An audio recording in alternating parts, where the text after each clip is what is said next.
ਸ਼ਲਾਘਾਯੋਗ ਉਪਰਾਲਾ है, क्योंकि जो भी कौम ना बीतिया है, जो भी दिखांत वापरे ने 47 च वापरिया सी, दो देशों की दो कौमां की लड़ाई सी, ते जो 84 च बीतिया है वो सानू अपनियां ने मारिया है।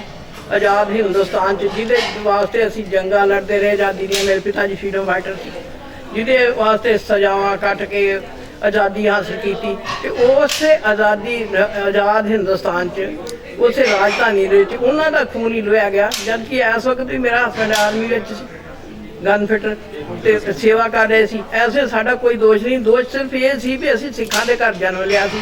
इस करके बहुत वधिया शलाघायोग उपराला है कि आपां नूं फिल्म रस्ते सारे संसार च दिखाउणा चाहिए भी साडे नाल इहो जिहे जिहड़े ने वितकरे और साडे नाल इहो जिहे जिहड़े अपराध ने साडे नाल वरते गए। एक सिखां नूं वेख के नस्ल कुशी करके ते अपना नरसंहार कीता, निक्का बच्चा भी मारिया, पर ये बहुत निंदनयोग गल सी ते ये बहुत शलाघायोग है जिहड़े आपां सारे संसार विच इहनूं दिखा सकदे। देखो उम्मीद ये की जा सकती है कि कम से कम सारे हिंदुस्तान च पता तो लगे जो हुण तक इन्हां दंगे जिहड़े दंगे सी, जद कि दंगा होया ही नहीं। दंगे दो कौमां लड़दियां ने, दो धड़ां लड़दियां ने, उधरों भी सट्टां लगियां, जद दंगा होया ही नहीं।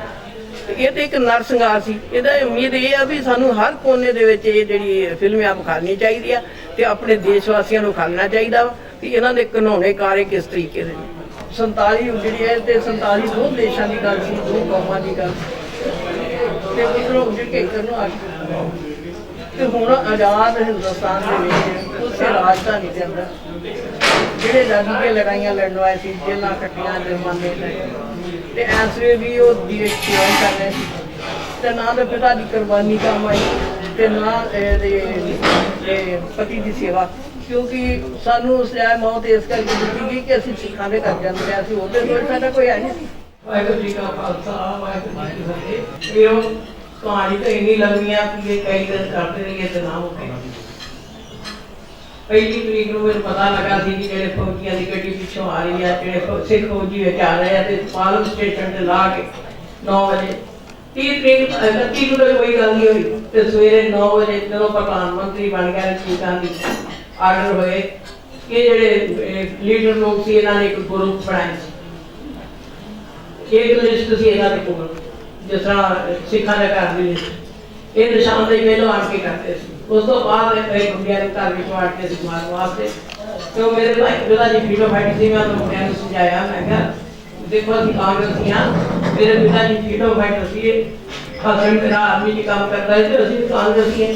वो थोड़े लोग हैं जिहड़े लीडर लोग अगे दरवाजे पे खड़े थे, इन्होंने आख्या क्या हुआ, इनको मारना ये नहीं छोड़ना। फिर वो आ गए, मेरा हसबैंड खलोता है, पिछे बड़ा लड़का 19 साल का खलोता है, आउंदे टुट गए। हसबैंड ने ड्राइवर ढेर सा बिल्कुल टाफे से उछल टापता, काका थोड़ा जवान सी, वो भज्या ले उन्हें लीडर लोग करके खलोते थे, इन्होंने उन्हें त्याग ला आगे कमेटी का तेल त्याग ला दी, वो भी सामने छोटे था। जब ये मुंडे लुट के आग ला के चले गए, फिर मैं दौड़ के गई अपने बेटे के कोल ते अजे थोड़े स्वाद चलते सी। फिर मैं आवाज दी, मैं कह गुरप्रीत मैं हूं तेरी मम्मी नहीं है, वाहिगुरू आ सतनाम आप गलती वाले का बेटा है, मेरा तेरा रिश्ता टूट गया, सब कुछ बख्शा। तो पानी मंगया किसी को, दौड़ के पानी एक लेडी लाई, मैं जागना थोड़ा पानी दिता, बाकी सांस पूरे हो गए। उन्होंने किराए च पिया है, उत्थे कोई चुक्कड़ आया नहीं, सब दुश्मन दसते थे चारों तरफ। ये कुर्बानी का मुल पिया, आजादी दी लड़ाइयां लड़न का मुल पिया, ना पिता की कुर्बानी काम आई ते ना पति दी देश सेवा काम आई।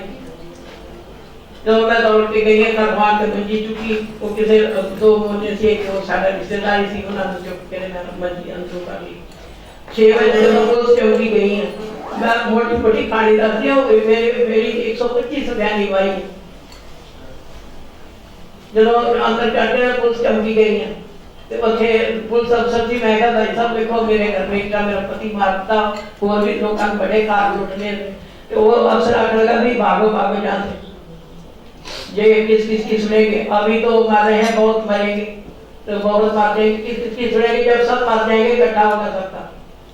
फिर मैं अपने घर आ गई हूँ, मैं मोटी मोटी कहानी दसदी तुम आपे जो कट लियो भी कौन सी। उन 2 अपने घर आ गई, गुआढ़िया के घर बच्चे लगाए थे, उन्होंने 6:15 बजे मेरे बच्चे घरों कट दिते। छोटा 6 साल का बच्चा थी, उन्होंने 10 बच्चे कट के कुंडा मार लिया, जो हमें भी जवाब दी, क्योंकि बाहर कट देते मार चढ़ते।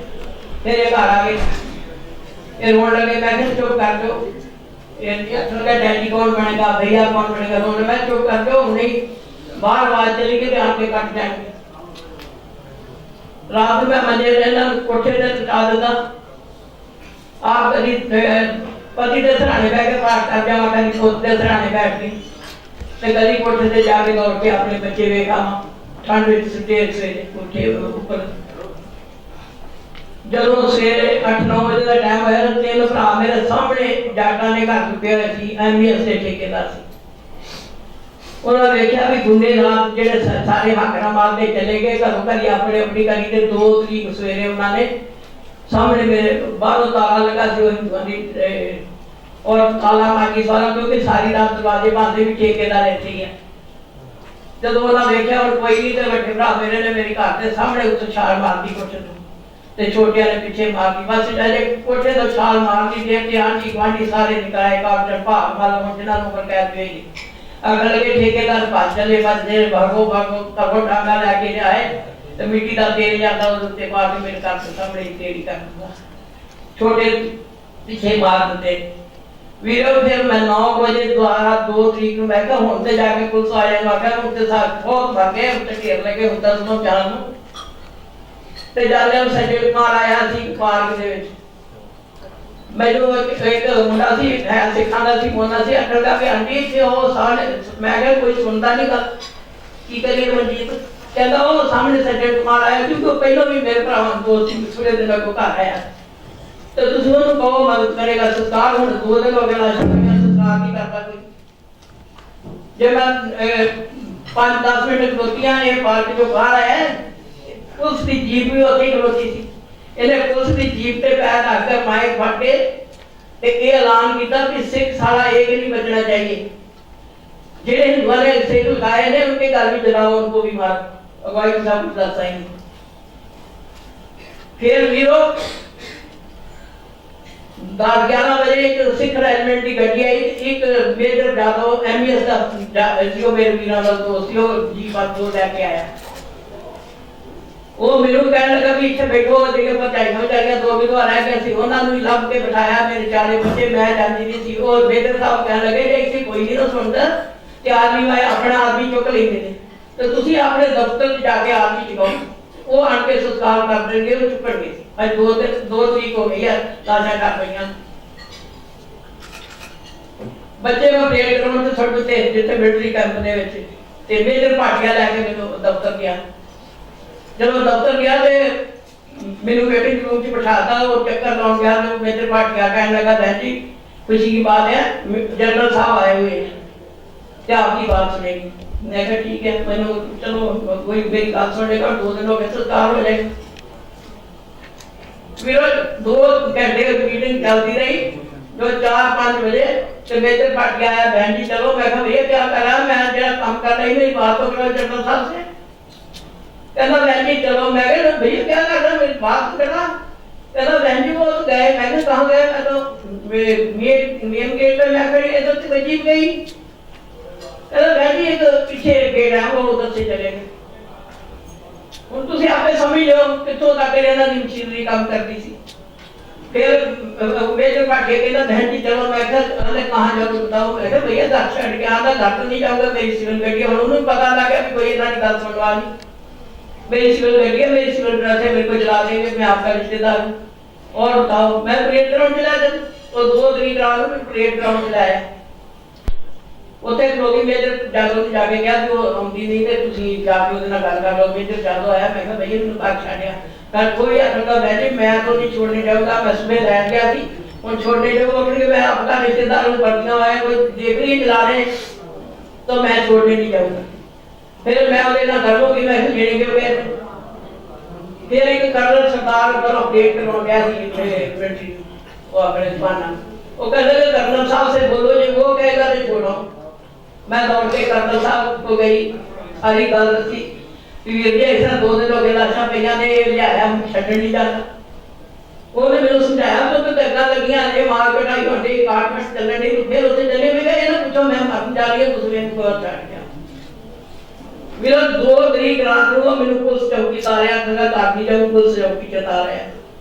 ਜਦੋਂ ਮੈਂ ਪੁਲਿਸ ਚੌਕੀ 'ਚ ਬੈਠੀ ਸੀ ਉਹ ਦਰੋਗੇ ਨੂੰ ਕਹਿ ਗਿਆ ਮੈਂ ਕਹਿੰਦੀ ਦੀ ਭਾਈ ਸਰ ਮੇਰੀ ਭਾਈ ਲਿਖੋ ਮੈਂ ਜਾऊं, ਕਿਉਂਕਿ ਮੈਨੂੰ ਪਤਾ ਸੀ ਮੈਂ ਬਹੁਤ ਮਾੜੇ ਥਾਂ ਤੇ ਬੈਠੀ ਹਾਂ, ਮੇਰੇ ਨਾਲ ਕੁਝ ਵੀ ਹੋ ਸਕਦਾ ਹੈ। ਐਸਾ ਜੋ ਸਾਹਿਬ ਆਏ ਉਹਦੇ ਨਾਲ ਇੰਨੀ ਭੀੜ ਆਈ ਥਾਣੇ ਵਿੱਚ, ਤੇ ਉਹਦੇ ਨਾਲ ਸਲਾਹ ਕਰ ਲਗੇ ਵੀ ਪਾਰਟ 2 ਦੇ ਵਿੱਚ 10 ਕਰਦਿਆਂ ਤੁਹਾਡੀਆਂ ਨੇ ਉਹ ਰਿਟਾਇਰਮੈਂਟ ਅਫਸਰ, तो उनका क्या करना है? तो वो कहता आप हल्ला करो हम पीछे आते हैं। फिर मैं दौड़ के गया, भैया वो तो अभी बीजे हैं कि मैं की कमा भी होता बाकी ਨੂੰ ਮਾਰਨ ਦੇ ਲਿਆ ਮੇਰੀ ਆਪਣੀ ਮਿਲੇਗਾ। ਕਹਿੰਦਾ ਚਲੋ ਬੈਠ ਕੇ ਸੁਬਹ ਅੱਜ ਤੋਂ ਗਾਂਧੀ ਜਾਓ। ਮੈਂ ਘਰ ਆਈ, ਹੁਣ ਮੈਨੂੰ ਇਹ ਵੀ ਹੁਣ ਜੋ ਕਰਨਲ ਸਾਹਿਬ ਕਹਿੰਦੇ ਤੇ ਠੀਕ ਸੀ, ਪਰ ਮੈਂ ਨਹੀਂ ਕਰਕੇ ਹੁਣ ਆ ਗਈ ਹਾਂ। ਹੁਣ ਇਹ ਜਿਹੜੀ ਅਟੈਕ ਹੋ ਗਈ ਮੇਰੀ ਕੀ ਸਹਾਇਤਾ ਕਰਨੀ। फिर हौली हौली पता है कि इधर दफ्तर सरकार जी काम करता सी ओम प्रकाश को ने कर जाके रात कटी। वो 10 का रात में गोलियां चलती रही, पुलिस वाले चलाते रहे 10 से 10 घर जिले तो छत्ता पाट के 10 फुट के जनानियां समेत। ਇਹਦੇ ਤੋਂ ਤੁਸੀਂ ਆਪ ਹੀ ਸੋਚ ਰਹੇ ਹੋ ਕਿ ਮੈਂ ਕੋਟਾ ਵਿੱਚ ਦੱਸ ਹੀ ਨਹੀਂ ਸਕਦਾ ਕੁਛ ਨਾ। ਮੇਰਾ ਫਿਰ 3 ਰਾਤ ਉੱਥੇ ਕੱਟੀ। 3 तरीक आज दिन हो गया, तीसरे दिन संस्कार करना थी। मैं सियाने आदमी पूछने लगे उससे कुछ थोड़े उसे काम करना है बहन जी ये 3 दिन हो गए लाशा पड़िया सुनता नहीं, इसका क्या करना? भैया मैं क्या अब ये बाप बेटे को एक जगह पे इकट्ठे करो। तो मेरे घर का जो सामान है, फर्नीचर है, मंजा है, जो भी मेरे घर का सामान है इनके ऊपर पाओ तो हम संस्कार कर देते। फिर ऐसा इसी तरह किया। तीसरे दिन अपने घर का सामान पा के खिड़कियां दरवाजे ला के संस्कार किया। फिर उन्होंने मैंने लिखा के कहने लगे बहन जी आप रुक जाओ रह मारने। 3 तरीक को आगे मैं कहानी का बहुत है कभी जेना दे दूंगी लिखी। 3 तरीक को मैं FIR लिखाई थे जाके शामी, वो नहीं है दिखाने दी दर्जी नहीं की जो एफिडेविट दिखाया थे 85 जो भी ना लिखे थे।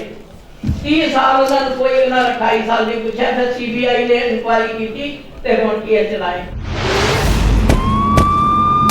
हर था खून खून है धरती, हर था कब्रों की चुप वर्ती, अमन मैं कितने दफन करूंगा।